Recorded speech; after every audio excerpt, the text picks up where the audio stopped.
Hello my dear good student. आज हम लोग को पढ़ना है 10वीं क्लास का विज्ञान अध्याय 15 हमारा पर्यावरण। पर्यावरण का मतलब वह सभी चीज़ें होती है जो हमें घेरे रहती है। सभी जैविक एवं अजैविक घटक शामिल होते हैं। हम अपने आसपास जितने भी चीज़ों से घिरे हुए हैं या दिखाई देता है, ये सभी पर्यावरण के अंतर्गत आते हैं। इनमें कुछ ऐसी चीज़ें होती है जो जैविक भी होती है और कुछ ऐसी चीज़ें होती है जो अजैविक घटक होते हैं। जैविक और अजैविक घटकों के पारस्परिक मेल से परितंत्र बनता है। बहुत इंपॉर्टेंट टर्म है। जैविक और अजैविक घटकों के पारस्परिक मेल से परितंत्र बनता है। नेक्स्ट टॉपिक है, एक परितंत्र में जीव भोजन के लिए एक दूसरे पर निर्भर होते हैं, जिससे आहार श्रृंखला और आहार जाल बनते हैं। जैसे हम लोग देखते हैं कि पौधे को, घासों को बकरियां खाती है और बकरियों को दूसरे जीव खाते हैं, शेर खाते हैं, बाघ खाते हैं। इसी प्रकार एक प्रकार की ये श्रृंखला है। अनाज के दानों के चूहा खाता है और चूहे को सांप खाता है, सांप को आपको मोर खाता है। इस प्रकार से ये जो है एक दूसरे पे निर्भर है। एक परितंत्र में जीव भोजन के लिए एक दूसरे पर निर्भर होते हैं, जिससे आहार श्रृंखला और आहार जाल बनते हैं। नेक्स्ट आपको है, मनुष्य की गतिविधियों के कारण हमारे पर्यावरण में गिरावट आ रही है। वह समस्याएं उत्पन्न हो रही है, जैसे ओजोन परत का ह्रास और कचरे का निपटाना।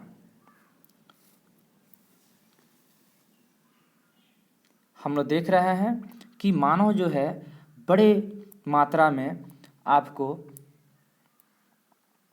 विभिन्न प्रकार के आपको पदार्थों को जलाते हैं और जिससे विभिन्न प्रकार के विषैले गैस उत्पन्न होते हैं। यहाँ तक आपको वैश्विक स्तर से, बहुत बड़े स्तर से आपको औद्योगिक क्षेत्रों में वृद्धि हो रही है और औद्योगिक क्षेत्रों से निकलने वाली जो आपको विषैले गैस होती है, ये आपको हमारे वायुमंडल को प्रदूषित करती है। और यहाँ तक प्रदूषित ही नहीं बल्कि हमारे जो ओजोन का जो परत है उसको भी कमज़ोर कर रहा है। इसलिए हमारे पर्यावरण में गिरावट करने में मनुष्य की भी बहुत बड़ी गतिविधियाँ हो रही है, जो बहुत बड़ी कमी है। परितंत्र,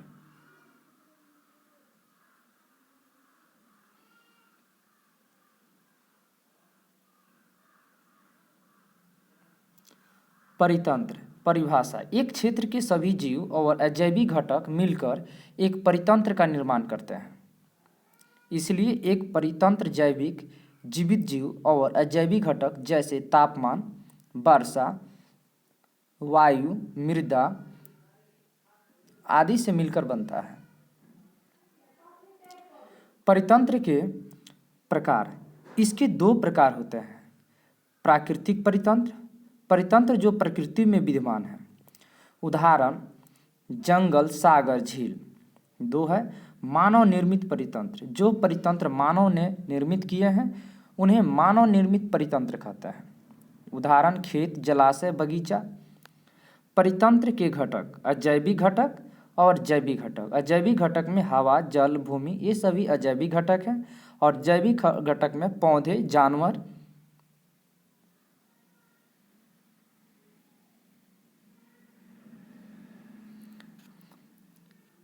और जैसे इन उत्पाद, पौधे जो होते हैं ये उत्पाद के रूप में होते हैं, जैसे उत्पाद, उपभोक्ता और अपघटक। तो हम लोग क्या देखते हैं, उपभोक्ता भी 4 प्रकार के होते हैं, शाकाहारी, मांसाहारी, सर्वाहारी, परजीवी। तो इम्पोर्टेंट टर्म है। पौधे के 3 घटक होते हैं, उत्पादक, उपभोक्ता और अपघटक। उत्पादक का मतलब पौधे का आपको उत्पाद के रूप में होना, उपभोक्ता का मतलब उसको सेवन करना, और अपघटक का मतलब होता है उसे नष्ट हो जाना। उपभोक्ता जो होता है इसको ये 3 रूप में आपको जैविक घटकों को लेते हैं, जैसे शाकाहारी भी होते हैं, कुछ मांसाहारी भी होते हैं, और ये सर्वाहारी, परजीवी। तो पौधे और जानवर जो होते हैं ये दोनों आपको उत्पादक, उपभोक्ता और अपघटक जिनमें उपभोक्ता जो होते हैं शाकाहारी, मांसाहारी, सर्वाहारी, पराजीवी भी होते हैं। अब हम लोग थोड़ा देख सकते हैं यहाँ पे शाकाहारी समझिए, जो जीव केवल पौधे पे निर्भर हो या पौधे से आपको प्राप्त आपको अनाज या जो भी फूल फलों को सेवन करता हो तो वो आपको शाकाहारी है।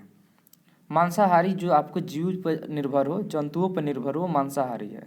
सर्वाहारी जो पौधे और जानवर दोनों पर निर्भर हो, आश्रित हो, तो वो सर्वाहारी है। परजीवी का मतलब जो एक जीव दूसरे जीव पर निर्भर हो तो वह परजीवी कहलाता है।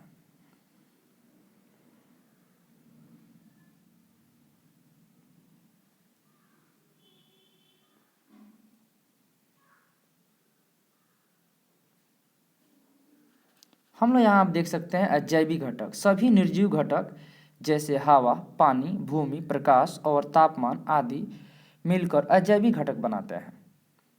जैविक घटक सभी सजीव घटक जैसे पौधे, जानवर, सूक्ष्मजीव, फफूंदी आदि मिलकर जैविक घटक बनाते हैं। आहार के आधार पर जैविक घटकों को निम्न में बांटा गया है। पहला है उत्पादक। सभी हरे पौधे, नील हरित शैवाल अपना भोजन शर्करा और स्टार्च, अकार्बनिक पदार्थों से सूरज की रोशनी का प्रयोग करके बनाते हैं। यह प्रक्रिया प्रकाश संश्लेषण कहलाते हैं। उपभोक्ता ऐसे जीव जो अपने निर्वाह के लिए परोक्ष या अपरोक्ष रूप से उत्पादकों पर निर्भर करते हैं। उपभोक्ता को निम्न प्रकार में बांटा गया है। पहला है शाकाहारी। पौधे और पत्ते खाने वाले जैसे बकरी और हिरन ये शाकाहारी कहलाते हैं।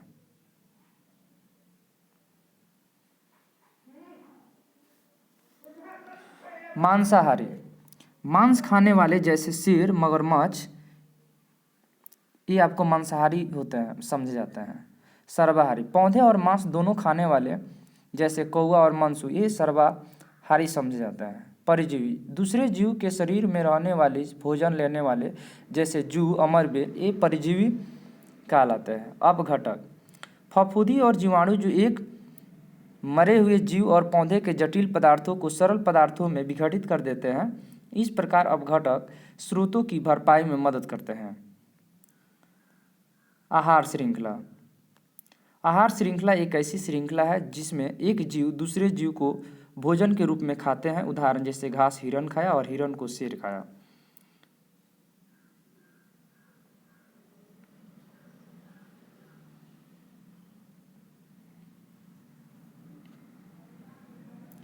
एक आहार श्रृंखला में उन जैविक घटकों को जिनमें ऊर्जा का स्थानांतरण होता है पोषी स्तर कहलाता है। एक आहार श्रृंखला में ऊर्जा का स्थानांतरण एक दिशा में होता है। हरे पौधे सूर्य की ऊर्जा का 1% भाग जो पत्तियों पर पड़ता है अवशोषित करते हैं। 10% नियम एक पोषी स्तर से दूसरे पोषी स्तर के में केवल 10% ऊर्जा का स्थानांतरण होता है। ये बहुत इंपॉर्टेंट टर्म है। जबकि 90% ऊर्जा वर्तमान पोषी स्तर में जैव क्रियाओं में उपयोगी होती है।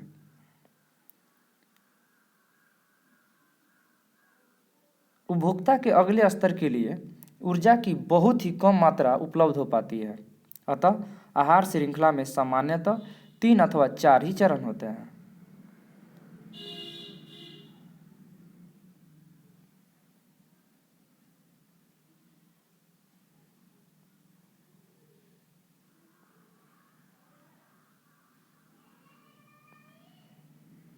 हम यहाँ देख सकते हैं 4 चरण। उत्पादक 1000 किलो जूल, प्राथमिक उपभोक्ता 100 किलो जूल, द्वितीय उपभोक्ता 10 किलो जूल और तृतीय उपभोक्ता 1 किलो जूल। जैव संवर्धन आहार श्रृंखला में हानिकारक रसायनों की मात्रा में एक पोषी स्तर से दूसरे पोषी स्तर में जाने पर वृद्धि होती है। इसे जैव संवर्धन कहते हैं।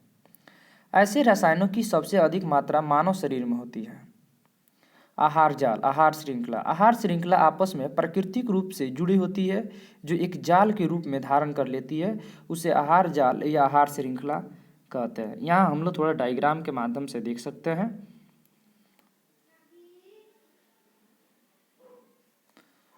यहाँ हम लोग देख रहे हैं कि पौधे पौधे को आपको क्या खाया?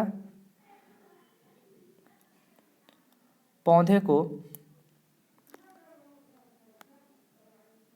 हम लोग देख रहे हैं कि खरगोश खाया। खरगोश को कौन खाया? लोमड़ी खाया। खरगोश को चील भी खाया। तो हम लोग यहाँ देख सकते हैं कि तिलचट्टा को कौन खाया? मेढक खाया। मेढक को सांप खाया। सांप को कौन खाया? चील खाया।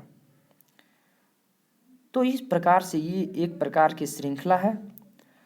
पर्यावरण की समस्याएं।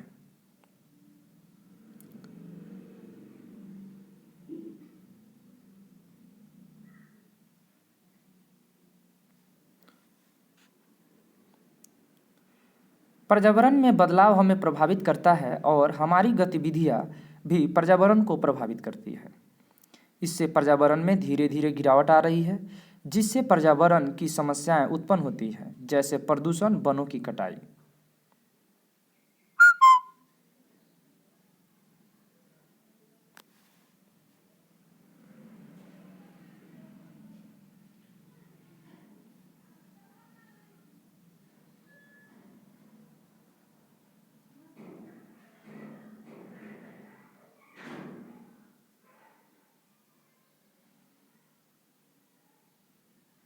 ओजोन परत। ओजोन परत पृथ्वी के चारों ओर एक रक्षात्मक आवरण है जो कि सूर्य के हानिकारक पराबैंगनी प्रकाशों को अवशोषित कर लेती है।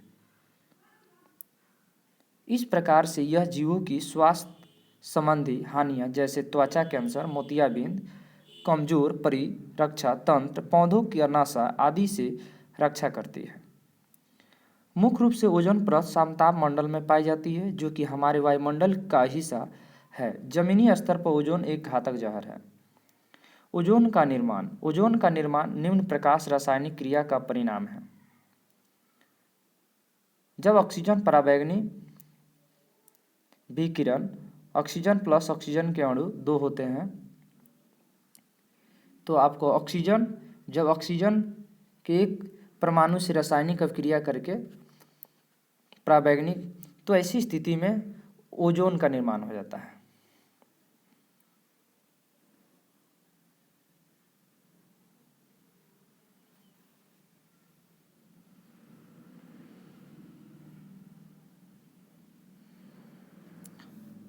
ओजोन का परत 1985 में पहली बार अंटार्कटिका में ओजोन परत की मोटाई में कमी देखी गई, जिसे ओजोन छिद्र के नाम से जाना जाता है।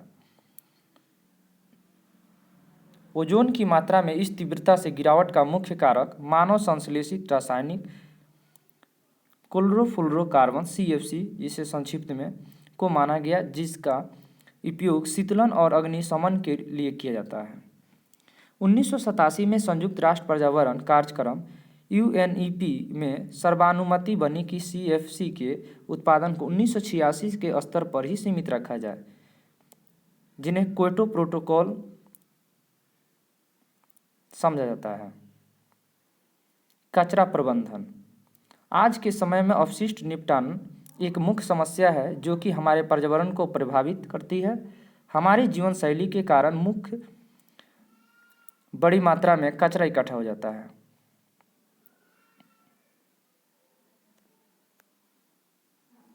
कचरे में निम्न पदार्थ होते हैं: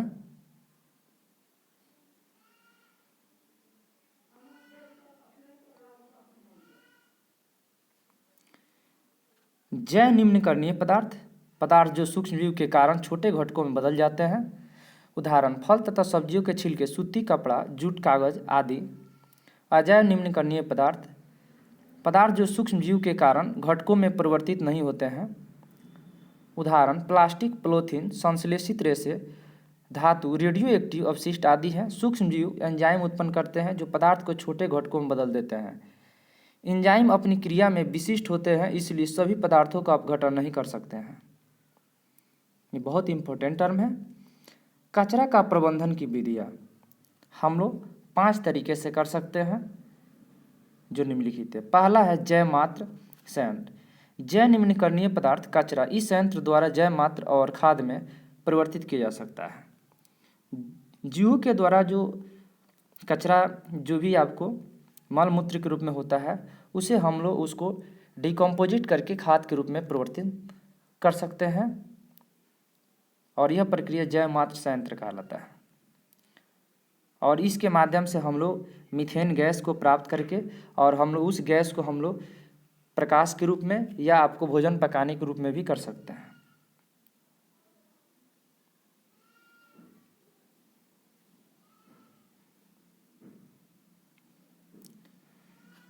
सीवेज उपचार तंत्र। नाली के पानी को नदी में जाने से पहले इस तंत्र द्वारा संशोधित किया जाता है। गंदे पानी को उसको फिल्टर करके उसको छान करके अशुद्धियों को उसको फिल्टर करके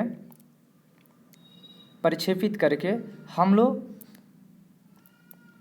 उसको सही ढंग से उपयोग में ला सकते हैं। कूड़ा भराव क्षेत्र। कचरा निचले क्षेत्रों में डाल दिया जाता है और दबा दिया जाता है। कंपोस्टिंग। जैविक कचरा कंपोस्टिंग गड्ढे में भर कर ढक दिया जाता है। मिट्टी द्वारा 3 माह में कचरा खाद में बदल जाता है। पुनः चक्रण। अजैव निम्नकरणीय पदार्थ कचरा पुनः इस्तेमाल के लिए नए पदार्थ में बदल दिया जाता है। पुनः उपयोग। यह एक पारंपरिक तरीका है जिसमें एक वस्तु का पुनः इस्तेमाल कर सकते हैं। उदाहरण अखबार से लिफाफे बनाना। तो ये चैप्टर बहुत ही इम्पोर्टेंट है और हम लोग इस चैप्टर को सही ढंग से इसको कॉन्सेप्ट क्लियर करके हमारे ये एग्ज़ाम में बहुत ही उपयोगी साबित होगा। थैंक्स।